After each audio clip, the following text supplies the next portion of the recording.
Maka Randy meminta anak buahnya untuk memeriksa keadaan dan menemukan ada lubang di atap. Dia segera memutuskan untuk berpegangan pada tali dan meluncur ke bawah. Dia berurusan dengan Calvin dan menyelamatkan Putri Bramasta dan putrinya. Ayah. Putri kecil melihat ayahnya dan berlari ke arahnya dengan kaki kecilnya, tanpa peduli apapun. Randy menangkap tubuh kecilnya yang bergegas ke arahnya. Dia memeluknya dan berkata dengan lembut, "Sayang, kamu tetap berada di pelukan ayah dan tutup telingamu. Jangan menguping atau mengintip. Dia akan memberi pelajaran pada Calvin. Itu akan sangat berdarah dan mengerikan. Tetapi dia harus melindungi putrinya, agar dunia putrinya tetap murni dan indah. Dia tidak bisa membiarkan dia melihat sesuatu yang berdarah." Di peluk ayahnya, putri kecil tidak lagi takut. Senyuman cerah muncul di wajah kecilnya saat dia berkata, "Oke." Putri kecil menyetujui dengan manis. Dia segera meletakkan tangan kecilnya di atas telinganya dan dengan patuh bersandar di pelukan ayahnya. Itu sangat hangat dan kokoh sehingga bisa melindunginya dari badai dan bahaya apapun. Selama ayahnya ada di sana, dunianya akan tetap ada penuh sinar matahari. "Randy, kamu di sini?" seru Calvin, terdengar seperti dia tidak merasakan sakit sama sekali. Dia melihat kembali Randy sambil tersenyum dan berkata dengan tenang, seolah-olah memang begitu mengenang masa lalu mereka yang indah dengan masa lalunya teman sekelasnya bukannya menculik istrinya dan anak. Kedua belah pihak berada di ambang perang. Mata Randy menyapu Calvin dan segera tertuju pada Putri Bramasta. Matanya tertuju pada tubuhnya dan tetap tertuju padanya.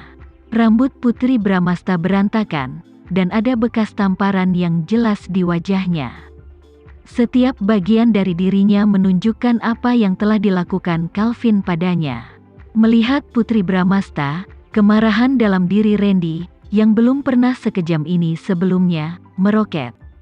Bagaimana tidak marah ketika harta kesayangannya disakiti habis-habisan oleh Calvin? "Randy, aku baik-baik saja. Jangan khawatir." Menatap matanya, dia tahu apa yang dia pikirkan. Dia pasti menyalahkan dirinya sendiri dan merasa bersalah. Dia menyalahkan dirinya sendiri karena tidak melindungi istri dan anak-anaknya. Dia tahu bahwa Randy telah mengatur seseorang untuk menjaga mereka. Tidak ada yang menyangka bahwa Calvin akan benar-benar mengetahui di mana mereka tinggal sekarang. Tidak hanya itu, dia pergi ke rumah mereka dan menculik dia dan putri kecil. Setelah kejadian waktu dulu, Randy menyelidiki semua orang mencurigakan di sekitarnya, namun itu masih belum cukup. Banyak orang berusaha keras untuk mengalahkannya. "Randy, kamu pasti marah melihat istrimu dipukuli seperti ini. Tapi memangnya kenapa kalau kamu marah? Aku sudah menyakitinya. Itu faktanya. Kalau kamu sekuat yang kamu katakan, hajar aku seperti apa aku melakukannya padanya dan membalaskan dendamnya." Brak saat Calvin mengakhiri kalimatnya, Randy mengeluarkan pistolnya dan menembaknya lagi. Dia tidak mencapai titik vitalnya kali ini. Sebaliknya, dia menembak lutut Calvin, yang membuatnya terjatuh ke tanah dengan bunyi gedebuk. Randy berjalan ke arahnya. Dia telah menang. Dia bahkan tidak memandangnya saat dia berjalan melewatinya. Randy menghampiri Putri Bramasta dan memegang kepalanya dengan tangan kanannya. Dia mendorong kepalanya ke arahnya, dan membiarkannya bersandar di bahunya. "Randy." Putri Bramasta tidak menangis. Ketika dia dipukuli oleh Calvin, dia bahkan tidak berpikir untuk menitikkan air mata. Namun, saat Randy muncul di hadapannya dan dia memanggil namanya, air matanya mengalir tak terkendali dari sudut matanya. "Randy, kupikir aku tidak akan pernah bertemu denganmu lagi." Dia berbaring di bahunya dan terisak pelan, air matanya membasahi bajunya. "Putri, maafkan aku, kali ini salahku. Aku melakukan kesalahan, dan dia datang untuk menyakitimu dan putri kecil." Randy ingin mengucapkan kata-kata ini, tapi dia tidak pernah pandai mengungkapkannya. Setelah memanggil namanya, dia tidak tahu harus berkata apa. Dia hanya memegangnya erat-erat untuk menghibur mereka. Randy, aku selalu memperlakukanmu sebagai teman sekelasku dan saudara lelakiku yang baik, tapi lihatlah dirimu. Calvin, yang sedang berlutut di tanah, menambahkan. Dia menggelengkan kepalanya dan berkata, "Kaulah yang mengingkari janjimu, jangan salahkan aku karena terlalu kejam." Namun, meski sedang membuat keributan, Randy tidak menghiraukannya. Dia menepuk punggung Putri Bramasta dengan lembut, berusaha menenangkannya. Dia memegang erat putri kecil dengan tangan kirinya, membuatnya merasa aman. "Randy, apakah kamu pikir kamu bisa meninggalkan tempat ini bersama istri dan anak perempuanmu setelah kamu menyakitiku?" Calvin tertawa gila. Tawanya menggema di seluruh rumah kosong, seperti suara hantu. "Ayo pergi." Randy mencium kening Putri Bramasta dan memeluknya. Dia ingin mendapatkan ibu dan putrinya keluar sehingga dia bisa berurusan dengan Calvin. "Randy, silakan. Coba dan lihat apakah kamu bisa membawa mereka berdua pergi dari sini." Apapun yang dikatakan Calvin, Randy mengabaikannya. Akhirnya, Calvin sangat marah, dan dia berada pada titik puncaknya. Dia telah menculik dua orang yang paling penting bagi Randy. Bukankah seharusnya Randy mendengarkannya? Mengapa kenyataannya sangat berbeda dari apa yang dia bayangkan? Dia sudah banyak bicara, tapi Randy tetap mengabaikannya. Namun, itu tidak masalah. Meski situasinya berbeda dari yang dia bayangkan, dia tetap bisa mengakhiri hidup Randy. Dia terus tertawa terbahak-bahak dan berkata, "Randy, sejak aku membuatmu datang ke sini, aku tidak pernah berpikir untuk membiarkanmu meninggalkan tempat ini hidup-hidup. Selama kamu mati, semuanya akan berjalan sesuai rencanaku." Menculik dua orang terpenting dalam hidup Randy, lalu memancing Randy untuk datang ke sini agar dia bisa membunuhnya. Itu adalah rencana yang berisiko.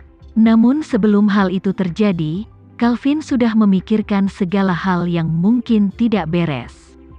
Dia tahu bahwa meskipun dia bisa membuat Randy datang kepadanya, kemungkinan membunuhnya sangat rendah, tapi Calvin tetap melakukannya, karena dia tidak pernah menyangka bahwa dia akan bisa kembali hidup-hidup. "Oh, kalau begitu aku ingin melihat barang apa lagi yang kamu simpan." Randy berhenti dan menoleh ke belakang sambil tersenyum tipis pada Calvin yang sedang berlutut di tanah. Randy jarang tersenyum pada orang asing. Jika dia tersenyum, kemungkinan besar itu adalah cibiran. Tidak ada seorang pun yang ingin melihatnya tersenyum seperti ini. Karena bisa membuat darah seseorang menjadi dingin. "Karena kamu sangat bersemangat, bagaimana aku bisa mengecewakanmu?" Calvin mencoba berdiri dan ingin sejajar dengan Randy, tapi sebelum dia bisa berdiri, dia terjatuh kembali dengan keras.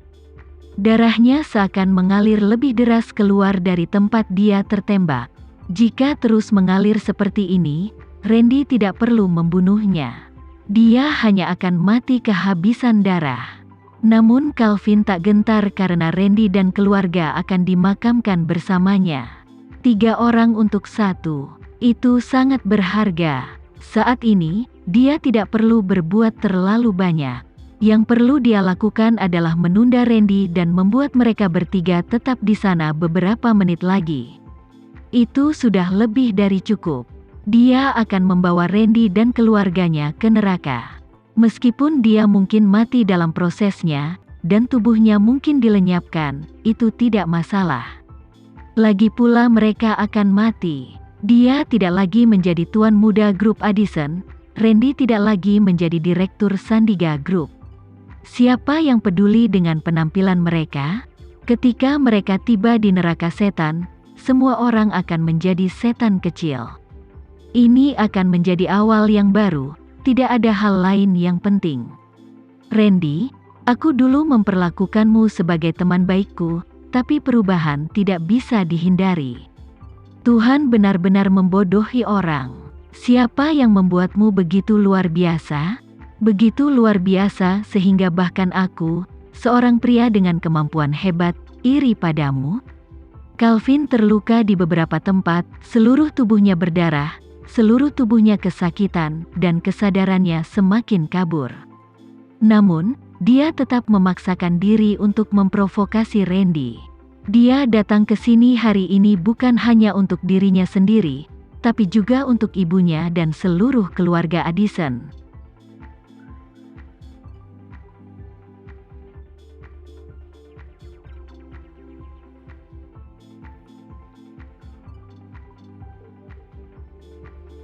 Sekian dulu ya video kali ini, kita lanjutkan lagi videonya di lain waktu.